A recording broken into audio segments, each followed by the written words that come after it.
नमस्कार प्यारे साथियों, क्या आप भी दो चर वाले रैखिक समीकरण युग्म वाले सवाल को बनाने में डरते हैं?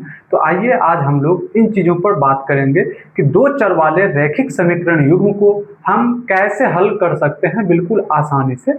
आइए हम लोग एक-एक चीज़ों पर चर्चा करेंगे। सबसे पहले मैं आपको ये बता दूं कि दो चर वाले रैखिक समीकरण युग्म का प्रकार क्या होता है। तो आप देखेंगे तो सबसे पहले ये देखिए, दो चर अर्थात हमारा जो सवाल होने वाला होगा उसमें चर कितने होंगे? दो चर होंगे, x रहेंगे और y रहेंगे। कितने चर रहेंगे? x रहेंगे। देखिए, जरूरी नहीं है कि x और y ही रहेंगे, कोई भी चर रह सकते हैं। तो हम ज्यादातर सवालों में प्रयोग x और y को करते हैं। तो देखिए, दो चर आ गए और ये रैखिक रहेंगे। इसमें जो है भाई ना स्क्वायर रहेगा ना क्यूब रहेगा, कुछ नहीं रहेगा। तो ये रैखिक हो, इसमें पावर कुछ नहीं रहता है। समीकरण वाली बात हो रही है तो हम बराबर इक्वल टू दे करके कोई भी संख्या दे देते हैं, कोई दिक्कत नहीं है। ये हो गया एक समीकरण, है ना। एक समीकरण ये हो गया, इसको हम लोग कहेंगे दो चर वाले रैखिक समीकरण।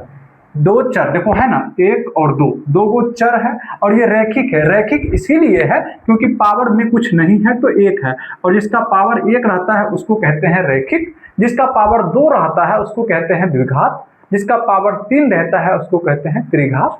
लेकिन हमें रैखिक को जानना है तो हम कहेंगे सर इसमें कुछ पावर नहीं दिया गया है, इसीलिए आप इसके रैखिक कह सकते हो। एक समीकरण ये हो गया।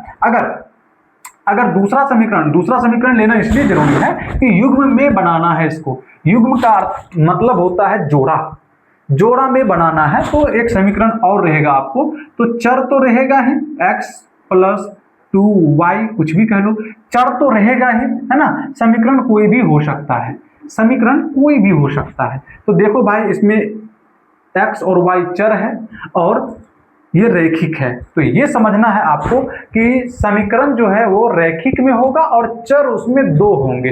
तो आप सवाल कैसे आएंगे उसको हम लोग देखते हैं और इसको हम लोग हल करते हैं। और आज हम सीखेंगे प्रतिस्थापन विधि। कौन सी विधि सीखेंगे? प्रतिस्थापन विधि। तो प्रतिस्थापन विधि हम लोग सीखने वाले हैं। आप लोग यदि पहले से इनको जानते होंगे अच्छी बात है, अगर नहीं जानते हैं तो इस वीडियो को देखने के बाद आप प्रतिस्थापन विधि को आसानी से सीख जाओगे। चलिए हम शुरू करते हैं साथियों। आप देखेंगे मैंने एक प्रश्न लिख रखा है, सवाल को पढ़िएगा। कहते हैं कि x प्लस वाई बराबर 14 तथा x माइनस वाई बराबर 4 को प्रतिस्थापन विधि से हल कीजिए। प्रतिस्थापन विधि से हल करते हैं। आइए हम सीधे पहले लिखते हैं हल हमने लिख लिया। आइए हम शुरू करते हैं प्रतिस्थापन विधि।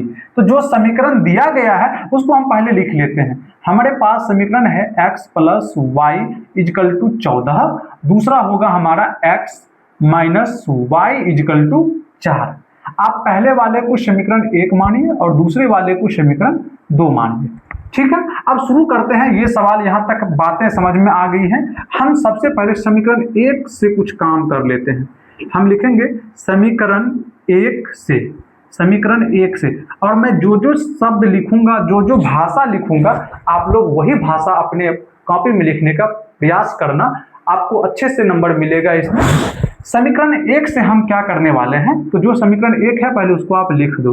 x प्लस वाई बराबर 14 है, तो आप यहाँ समीकरण 1 को लिख दीजिए।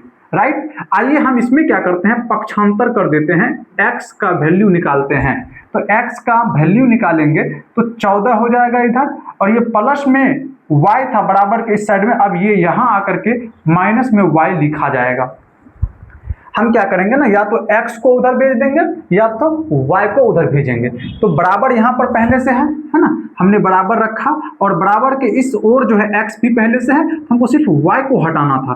तो बराबर के इस पक्ष से y हट गया, तो y हट के आया है इस बार, लेकिन यहाँ था प्लस में, इसीलिए उस साइड जब जाएगा तो वो माइनस में हो जाएगा, या x भी जाता उधर तो माइनस में जाता, याद रखिएगा। ये हमारा एक नया इक्वेशन बनकर के आ गया। हम इसको कहेंगे समीकरण 3 कहेंगे। अब क्या करेंगे ना, समीकरण 2 में जो है हम 3 का मान स्थापित करेंगे। समीकरण 2 में समीकरण 3 का मान स्थापित करते हैं तो हमें क्या निकलेगा, इस पर जरा ध्यान देते हैं। अब हम लिखेंगे यहाँ पर समीकरण, हम यहाँ लिखेंगे कि समीकरण 3 में 3 में नहीं, समीकरण 2 में करना है ना। एक मिनट, समीकरण 2 में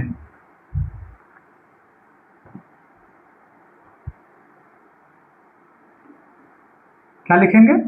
हम लिखेंगे यहाँ समीकरण 2 में समीकरण 3 का मान रखने पर, समीकरण 3 का मान रखने पर, समीकरण 3 का मान रखने पर।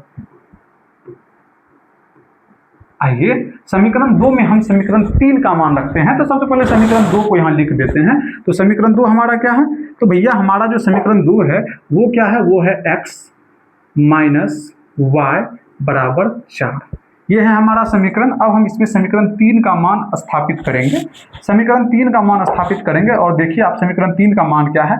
x बराबर 14 माइनस वाई है, अर्थात जहां पर x है हम वहां पर लिखेंगे 14 माइनस वाई।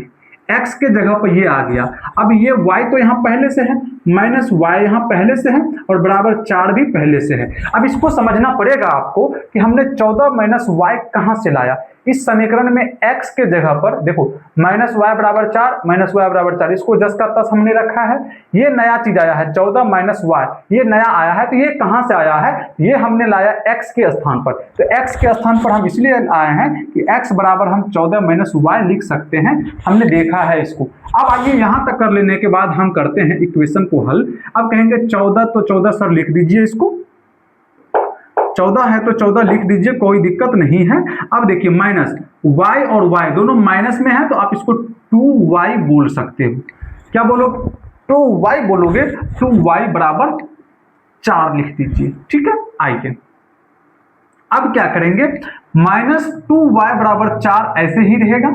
इस ओर देखिए, इस बराबर के इस पक्ष में जो है 14 भी है और माइनस 2y भी है। हम क्या करेंगे ना, 2y को यहीं रहने देंगे, सिर्फ 14 को जो है हम उधर भेजेंगे। जब पक्ष का पक्षांतर होता है तो चिन्ह बदल जाता है। अभी 14 जो है प्लस में है, उधर जाएगा तो माइनस में हो जाएगा, लेकिन इस ओर पहले से है माइनस 2y, हम लिख देते हैं माइनस 2y इजकल टू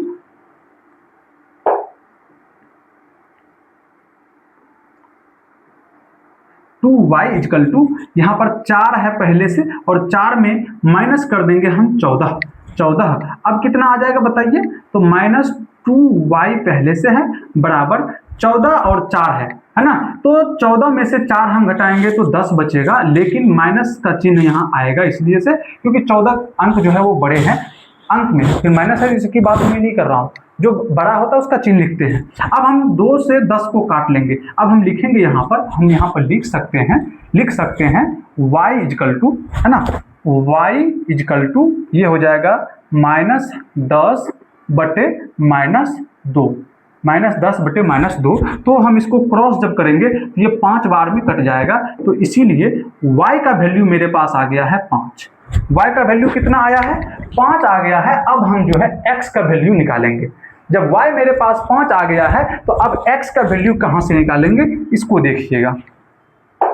अब x का वैल्यू निकालने के लिए हम क्या करेंगे? हम कर देंगे समीकरण 3 में